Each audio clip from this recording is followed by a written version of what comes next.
The fishermen of Mar del Plata had seen many things in their years working the cold Atlantic waters off Argentina's coast. They had watched storms turn the sea black as coal, had pulled nets heavy with silver fish from depths that seemed bottomless, had witnessed the dance of whales and the fury of winds that could strip paint from steel. But nothing in their collective memory prepared them for what emerged from the morning fog on July 10, 1945. A shape materialized slowly, deliberately, as if the ocean itself were giving birth to something ancient and terrible. It was long and dark, sleek as a knife blade, its conning tower rising like a broken tooth against the pale sky. Water cascaded from its flanks as it surfaced fully, and even from a distance, the fishermen could see the white flag fluttering from its periscope. A ghost surrendering to the living world. The submarine that glided into Argentine waters that summer morning was U-530, a Type IXC-40 ocean-going vessel that had become something far more than metal and machinery. She was 251 feet of German engineering, equipped with 6 torpedo tubes, diesel engines capable of propelling her across entire oceans, and a snorkel device that allowed her to breathe beneath the waves like some mechanical leviathan. Her conning tower bristled with anti-aircraft weapons, though these had long since been rendered silent. Inside her pressure hull, designed to withstand the crushing embrace of deep water, 44 men lived in a space barely larger than a rail car, sharing the air with the smell of diesel fuel, unwashed bodies, mold, and the ever-present tang of fear that seasoned every breath during wartime. But U-530's appearance off Mar del Plata carried a significance that transcended her technical specifications. The war had ended. Germany had surrendered unconditionally more than 2 months earlier, on May 8, 1945. Hitler was dead. The Third Reich had collapsed into rubble and ash. Allied forces occupied German cities, and the U-boat fleet, once the pride of the Kriegsmarine, had been ordered to surface, hoist black flags of submission, and sail to designated ports for internment. Hundreds of submarines had obeyed. Their commanders, exhausted by years of brutal Atlantic warfare, had accepted defeat with relief or resignation, grateful simply to have survived. Yet here was U-530, arriving like a revenant from a war that no longer existed, carrying secrets in her scarred hull that would spawn legends lasting decades. Her presence raised immediate questions that rippled through intelligence agencies on 3 continents. Where had she been for 70 days? What mission could have kept her at sea long after her nation's death? Why Argentina? And most troubling of all, what had she carried in the darkness of the deep Atlantic that now seemed so conspicuously absent? To understand the mystery of U-530's final voyage, one must first understand the vessel herself and the young man who commanded her through those last desperate months. She had been commissioned in October 1942, launched from the Deutsche Werft shipyard in Hamburg into a war already turning inexorably against Germany. Her early service had been unremarkable by the savage standards of the U-boat war. A few patrols, some minor successes, the constant deadly game of hunter and hunted played out in the gray wastes of the North Atlantic. She had survived when so many of her sisters had not. By 1945, German U-boats were being destroyed at an appalling rate, hunted by Allied aircraft equipped with radar, depth charges, and acoustic homing torpedoes that could follow the sound of a submarine's propellers straight to its hull. In January 1945, as the Reich entered its final agonizing months, U-530 received a new commander.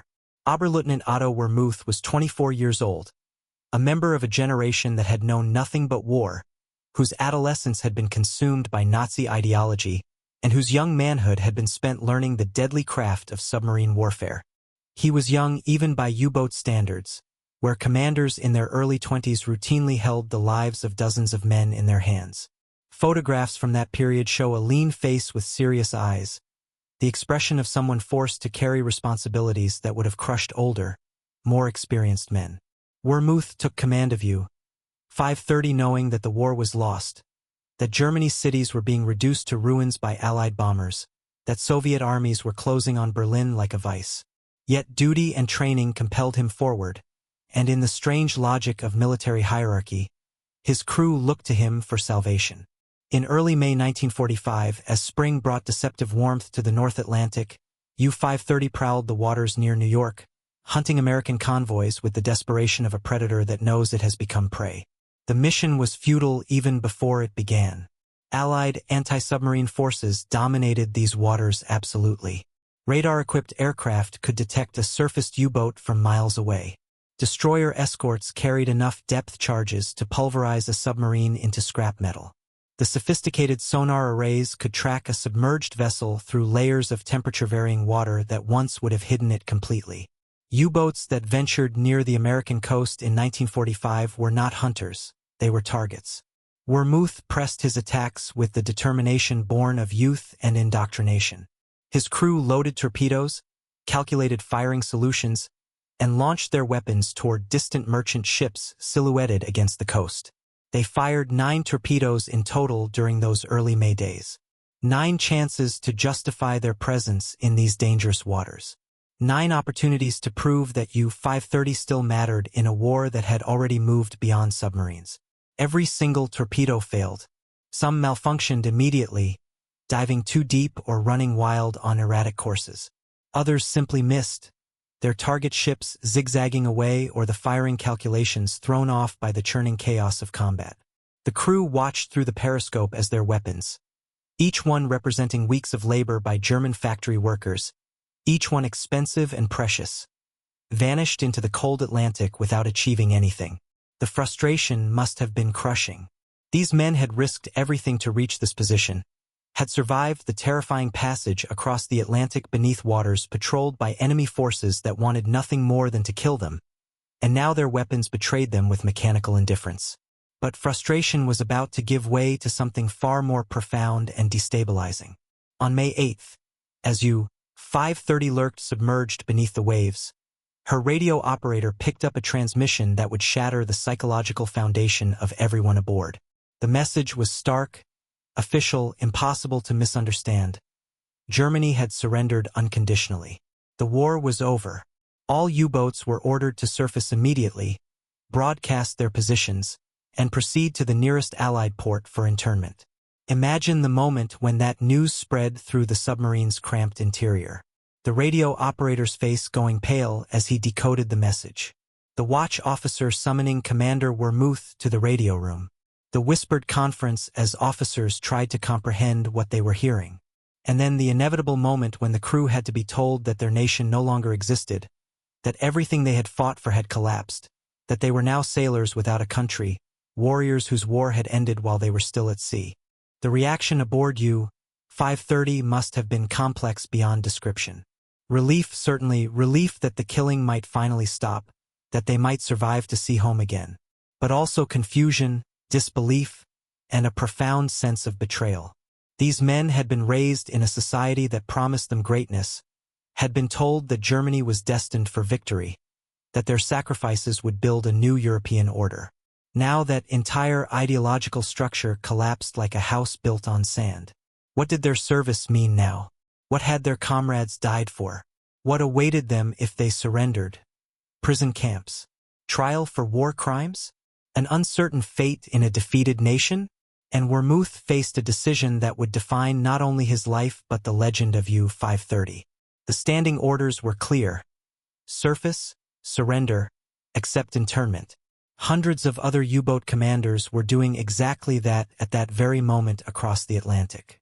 But Wermuth was young, and perhaps in that youth lived both idealism and stubbornness that older, more pragmatic men might have lacked. He looked at the message ordering surrender and chose to doubt its authenticity.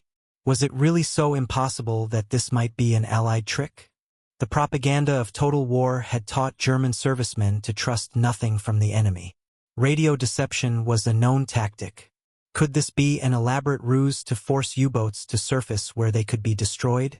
The logic was thin, almost desperate, but in the pressure cooker atmosphere of a submarine that had just learned its nation had died, thin logic could seem substantial. Wermuth convinced himself, or allowed himself to be convinced, that the surrender order might be false.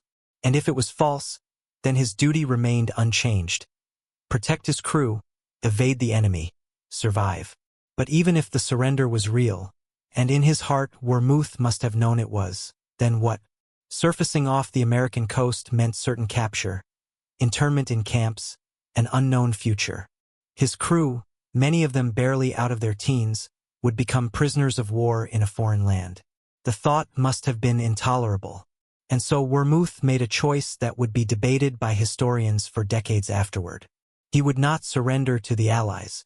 Instead, he would take U-530 south, far south, across the equator and into the southern hemisphere, to neutral Argentina, where perhaps his men might find sanctuary or at least a gentler captivity.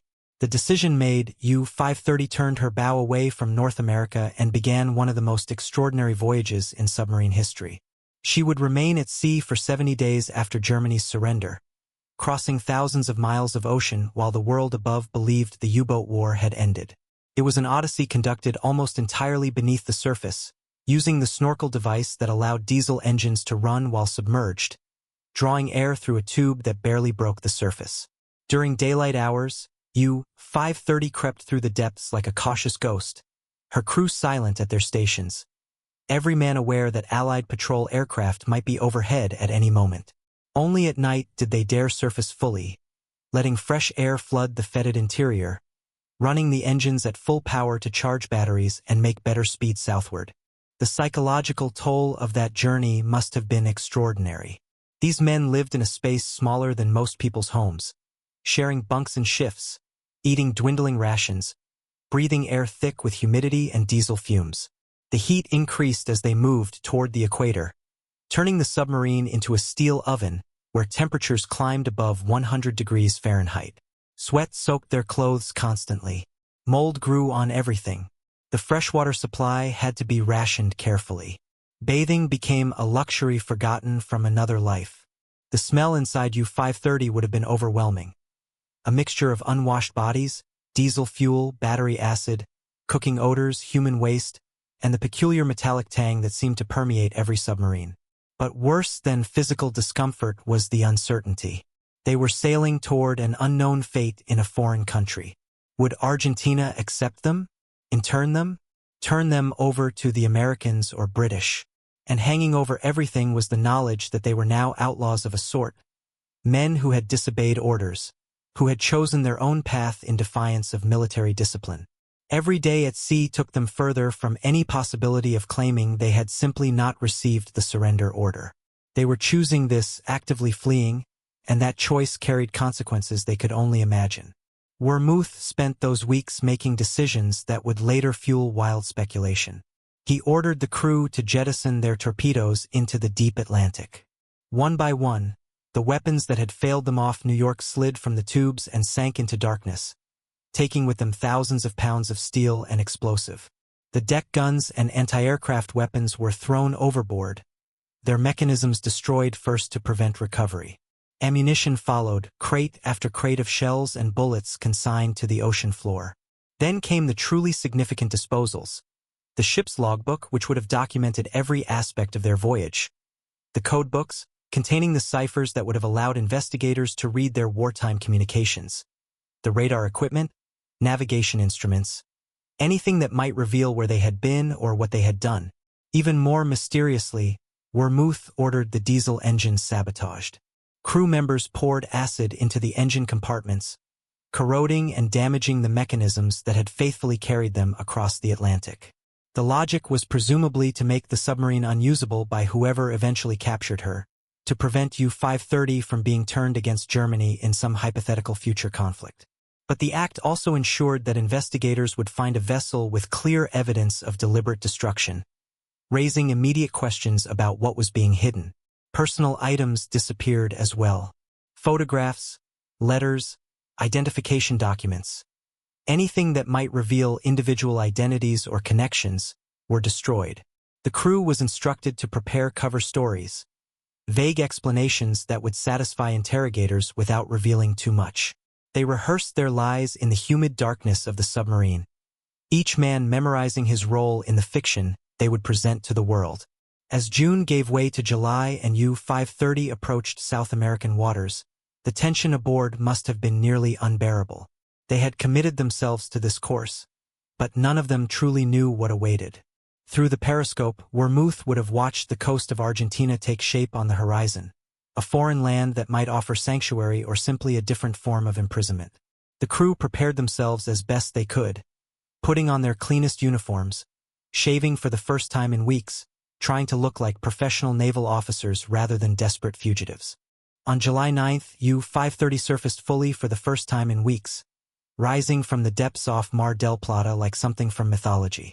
The crew rigged a white flag, a bedsheet or cloth of some kind, and raised it above the conning tower.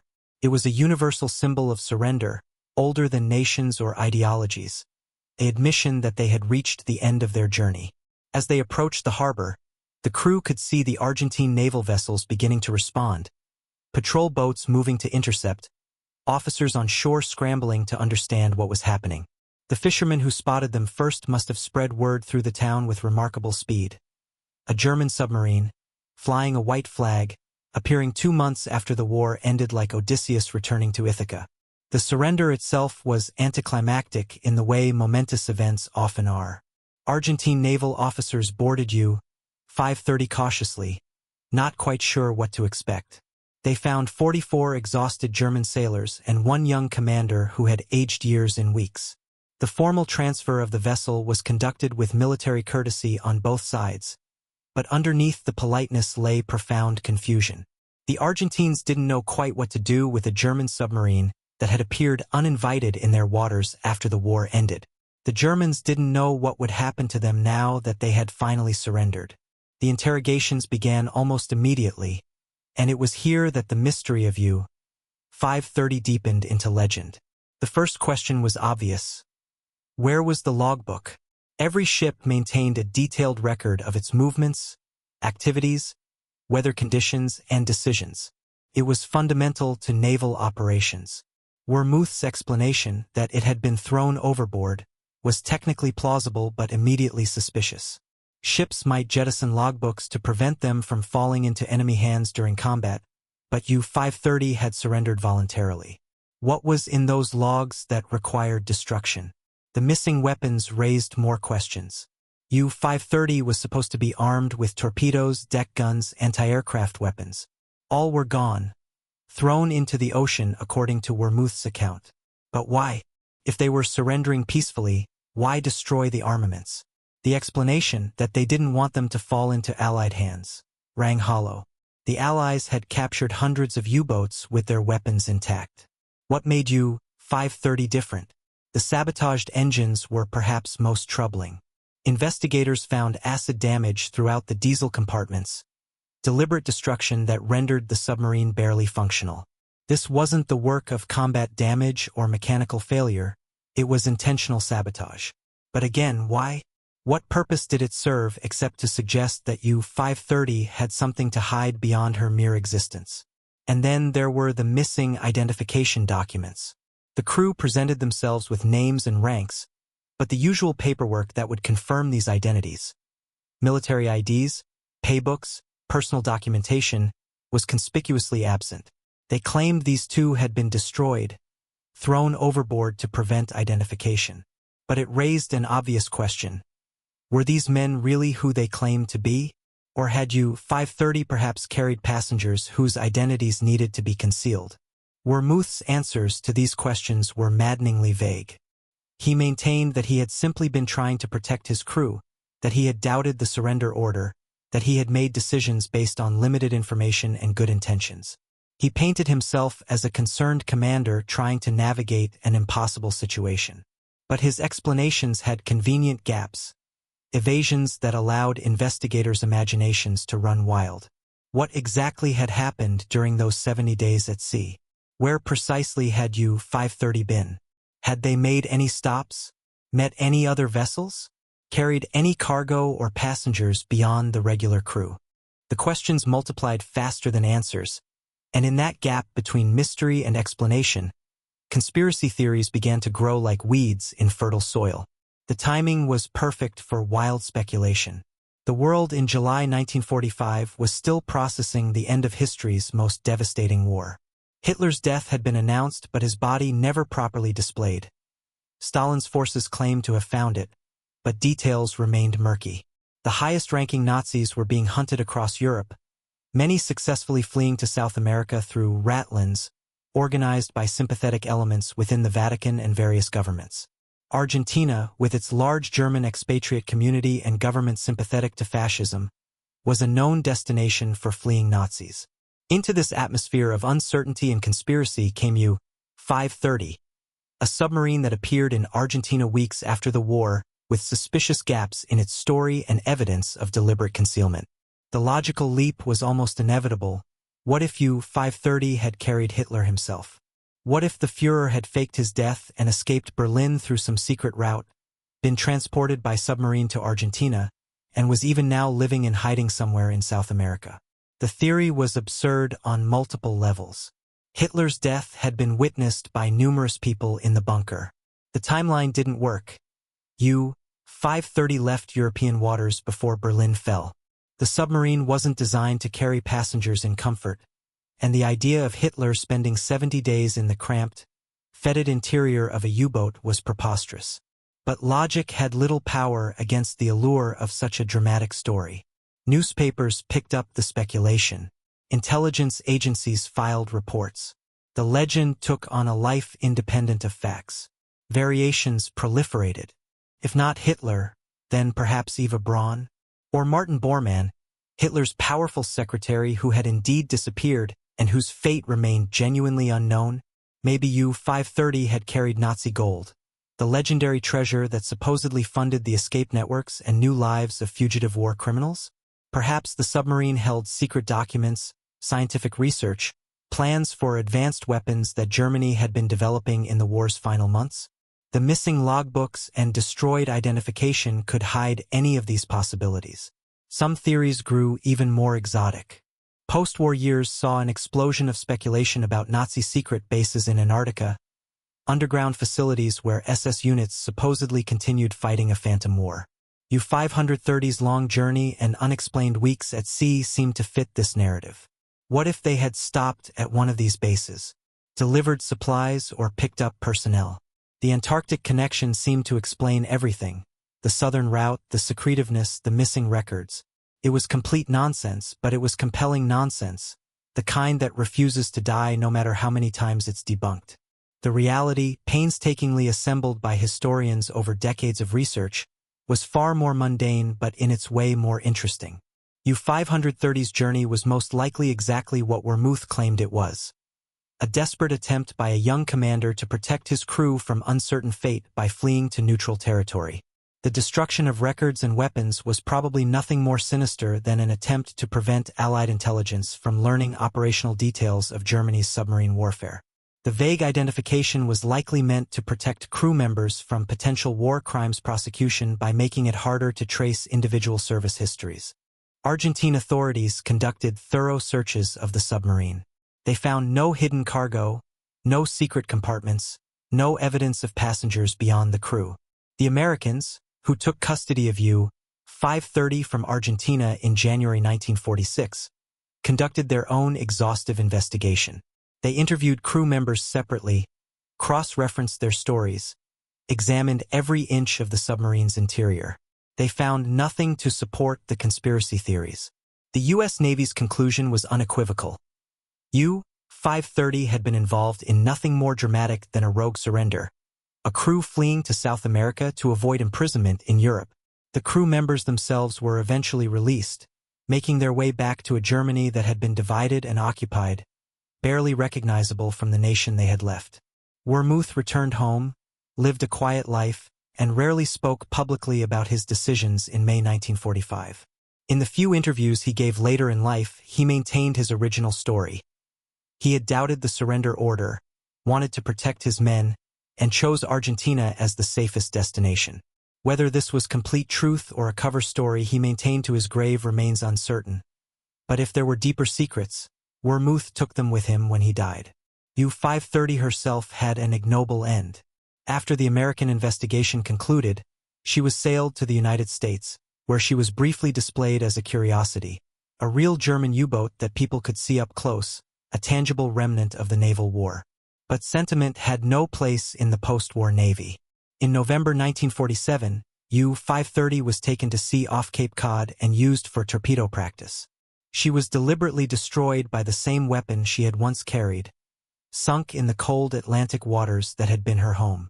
It was a fitting end, perhaps, circular and final.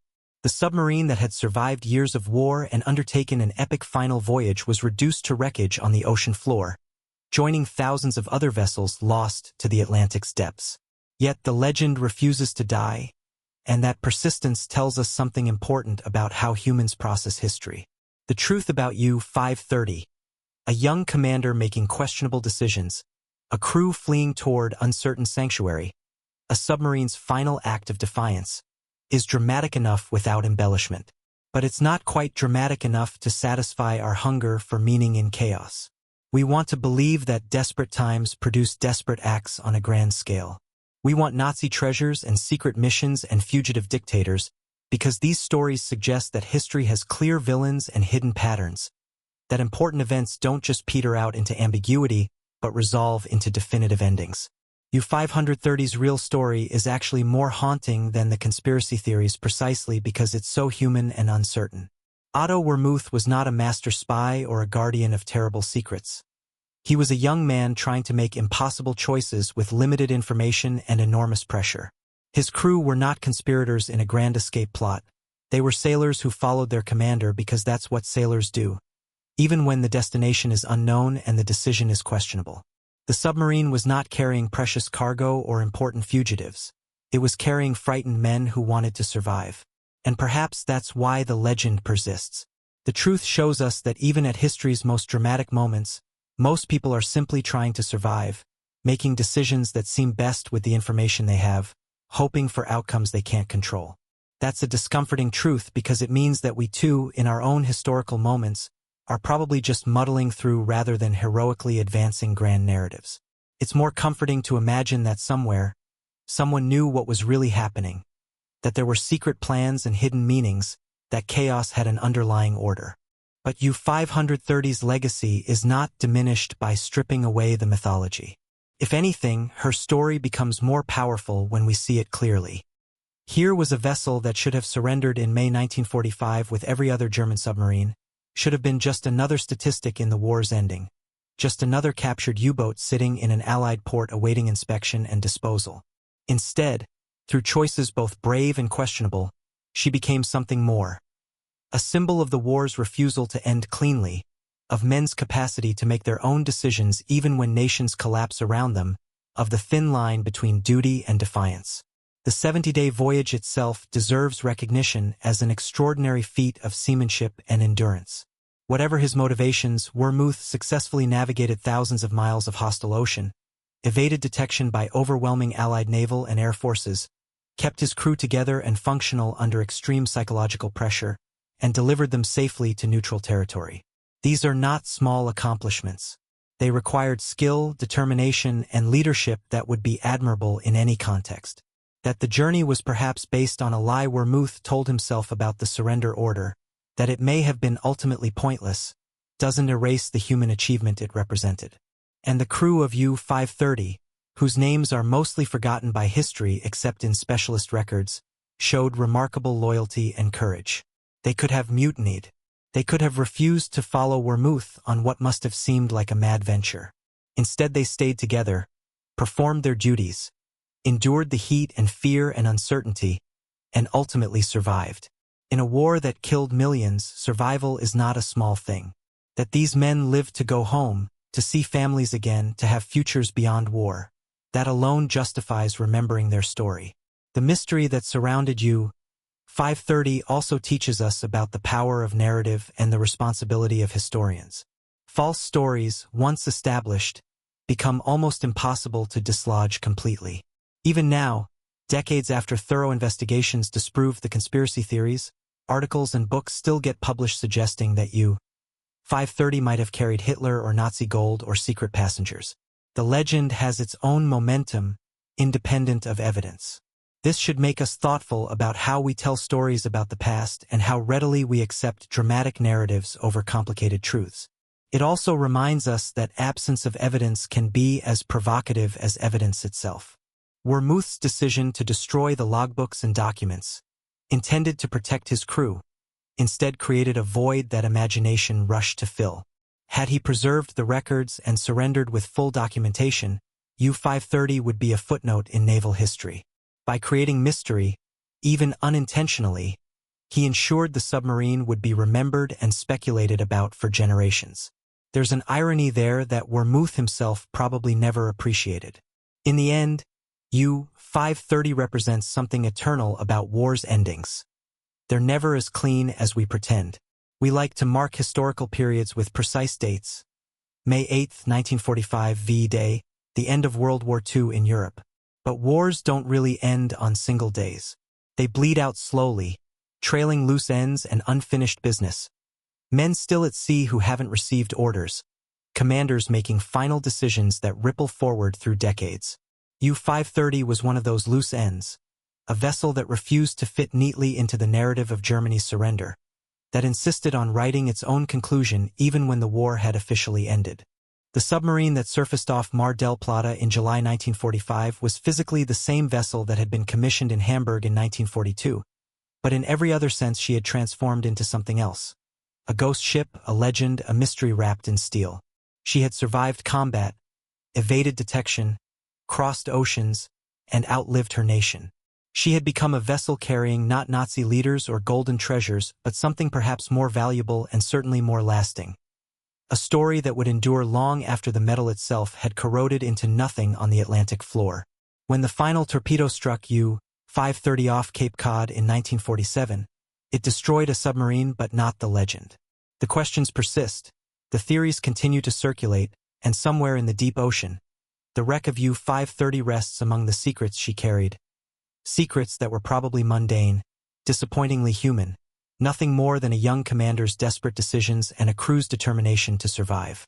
But because we can never know with absolute certainty, because Wermuth took his full truth to the grave and the logbooks lie in underwater darkness, we continue to wonder. And perhaps that wondering, that refusal to let the mystery rest, is the real legacy of U-530's final voyage. Not what she carried or where she went, but the reminder that history always holds more questions than answers, more shadows than light, more mystery than we'd like to admit in our confident modern age. The ghost ship surrendered, but she never truly gave up her secrets. And that, ultimately, is why we still tell her story.